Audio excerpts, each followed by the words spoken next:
The following podcast is part of a certified educational activity titled Overcoming Challenges in the Treatment of Pediatric and Adult Patients with Uncontrolled Moderate to Severe Asthma, Comparing Approaches to the Use of Targeted Biologic Therapy with Experts Around the World. Access the entire activity and complete the post-test at peerview.com/AGP860. Downloadable slides and practice aids are also available. Hello, I'm Dr. Leonard Becarier from the Vanderbilt University Medical Center in Nashville, Tennessee. Welcome to this educational activity on overcoming challenges in the treatment of pediatric and adult patients with moderate to severe asthma around the world. Over the course of 4 episodes, we will be discussing our approaches to the assessment of asthma severity, including the appropriate biomarker testing, identifying patient eligibility for biologic therapy, how we use biologic therapy in our pediatric and adult patients with uncontrolled moderate to severe asthma, according to the latest guidelines and clinical evidence. And then finally, we'll cover some questions from our peers about some of our more significant challenges in treating patients with moderate to severe asthma. The complete activity runs about an hour, but you can listen to each episode one at a time or all at once as you prefer.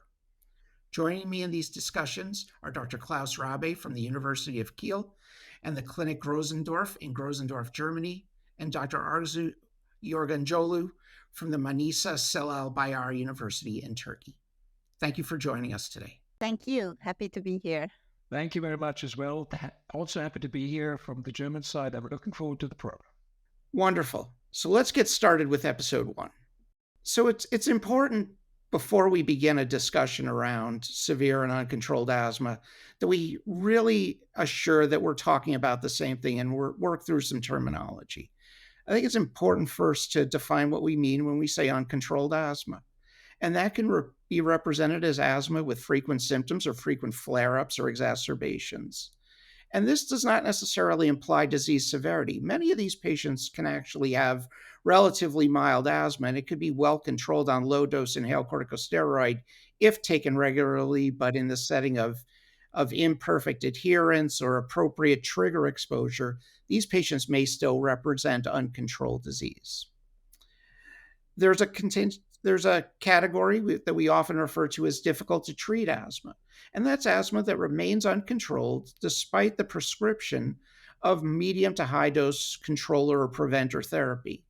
The challenges here are that it isn't necessarily the asthma that is driving the symptom burden, but really may be related to other contributory factors.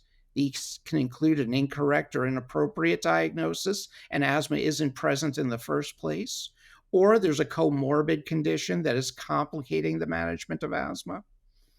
It could be inappropriate or incorrect inhaler techniques such that the appropriate prescribed therapy isn't actually being delivered to the patient and therefore has suboptimal efficacy and control. There could be poor adherence, either intentional or non-intentional, for the many reasons that we've learned over time. Or there could be coexisting comorbid conditions that either directly worsen or masquerade as asthma-like symptoms. And it's essential to differentiate between difficult to treat and severe asthma, because difficult to treat asthma may require strategies other than augmenting asthma controller therapy. Finally, when we talk about severe asthma, we mean asthma that is uncontrolled despite maximal optimized therapy, which is generally reflected as combination therapy with a high-dose inhaled corticosteroid in combination with a long-acting beta agonist, along with optimal treatment of contributory factors. Or you have asthma that worsens when on less than high-dose therapy, such that when treatment is missed or intentionally tapered, there is reemergence of asthma symptoms despite that level of therapy. So how common is severe asthma worldwide? And the reality is there's an awful lot of patients in this International Severe Asthma Registry around the world who report uncontrolled disease despite GINA level step 2 therapy on the left, or step 4 therapy on the left, or step 5 therapy on the right. And we can see that these can range from as low as 18% to the vast majority of patients reporting uncontrolled disease around the world despite optimal high-level therapy. We use guidelines to support and assess asthma severity. Two that are shown here are the Global Initiative for Asthma and the ATS-ERS document on the management of severe asthma, initially released in 2014 and subsequently updated in 2020. These are very good resources for folks to assess both the contributing factors of asthma and the criteria that would help define the presence of severe asthma. So with that as a backdrop, let's open the discussion and work through some clinically actionable and essential elements. So Arzu, what do we think about differences in the definition of uncontrolled, difficult to treat, or severe asthma? Did the strategy that was laid out resonate with your strategy? Do you have adaptations or differences in the way you approach this categorization? Uh, Usually, I agree with this categorization. I agree with the GINA assessment of asthma control in many countries. Some countries have modifications, but in my country, we use it, and we sometimes use only ACT, asthma control test. But the symptom control of GINA assessment is good because you are dealing with the daily symptoms, night symptoms, SABA reliever use, and any activity limitation. And also, GINA perfectly define the risk factors for poor asthma outcomes. Those are very important. So, as you have mentioned, we are using these scoring systems. But before going those scoring systems, it's so important that if a patient comes to our clinic uncontrolled with those scoring systems with maximum therapy, you need to evaluate even diagnosis because I work in a tertiary university clinic where we are a referral center, and those patients who have referred to our center are sometimes not asthma. So we need to deal with the diagnosis first, and we need to deal with the diseases that mimic asthma, like COPD or upper airway obstruction or vocal cord dysfunction. And also, there are diseases associated together with asthma. And also, we need to deal with triggers. And when you evaluate all of them, and when you have seen the modifiable risk factors, as we always say, like cigarette smoking, obesity, medications, stress, upper airway disease, reflux disease. And when you say that there isn't any other disease mimicking, this is asthma, and this is still uncontrolled with maximum therapy, so it is going to be severe asthma after then. So Klaus, do you have a sort of a global or international perspective on these definitions of uncontrolled, difficult to treat severe asthma? Is there a sort of a global perspective that you could help us understand here?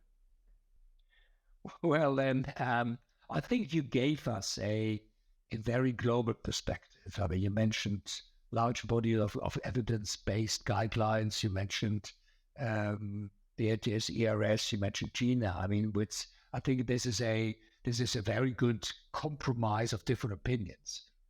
But I still believe that there are two issues that I think are quite important.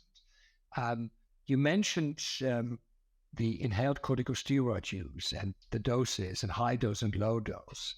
I think one thing needs to be mentioned. I think in different parts of the world, doses of inhaled corticosteroids are perceived quite differently, whether they're high or low.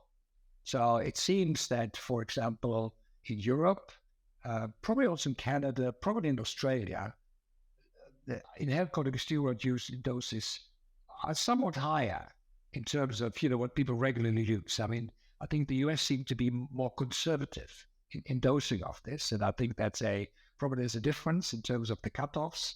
So we also talk about high dose and low dose, but I think we mean different things by this in different sort of medical societies. And I will ask you sort of, what the pediatrician thinks about the high dose and the low dose, which may be a completely different story altogether. But the second point that I would like to raise for the discussion is that this idea of control. So we will talk in the program later about underlying inflammation and endotypes. And when we talk in the definitions about control, what we really mean is symptomatic control, lack of symptoms, and probably no exacerbations or reduced exacerbations. But control would imply that you really control the disease. And I'm not sure that this is actually sort of within that definition, because when it was made, we were not talking about endotypic changes like type 2 inflammation. We were talking about lung function, symptoms, and exacerbations. And if you reduce that, you call it controlled. I think this control definition will come under pressure the more we know about the underlying biomarkers, mechanism of inflammation. So I think we have to rethink this. And I think we are just in the process of doing exactly that. But since this was a long answer to a rather short question, I would be really curious how you think about this, man, because control in a child may be different from a control in the 75-year-old, I would guess. And medications, caregivers are very careful about what drugs and doses you give to a child. How would you look about this? Yeah, it's an essential part of pediatric asthma care. And I think one of the most relevant points is something you brought up, which is that we really want to minimize children's exposures to medication to whatever extent as possible. So we want to use medications at the lowest dose that accomplishes the goals of therapy. Inhaled corticosteroids are a great example. We will often make attempts to reduce the dose of inhaled corticosteroid, acknowledging that the relatively flat dose response curve of that class of therapy tells us that you don't get increasing benefit from increasing dose in many patients. So if I see that a child is no better off on high dose ICS than they were on medium dose, I go down to medium dose because I don't want to expose them to greater corticosteroid exposure. The diagnosis is a bit more challenging in children. Often because spirometry in children is often normal. Bronchodilator response is often less substantial than what we see in adults. The younger the child, the more complex the differential diagnosis is. So I think we want to be confident in our diagnostic approach, in our diagnostic certainty, in the use of medications. Children interact with inhalers in unpredictable and inconsistent manner, and in many of them, just optimizing their inhaler technique will lead to greater drug delivery and greater drug effect. So I think it's really essential that we focus on what some call the basics of asthma care, and in children, I think that's really really critical. Thank you for listening. Download materials and complete the post-test for instant credit at peerview.com/AGP860. This activity is supported by an educational grant from Sanofi and Regeneron Pharmaceuticals.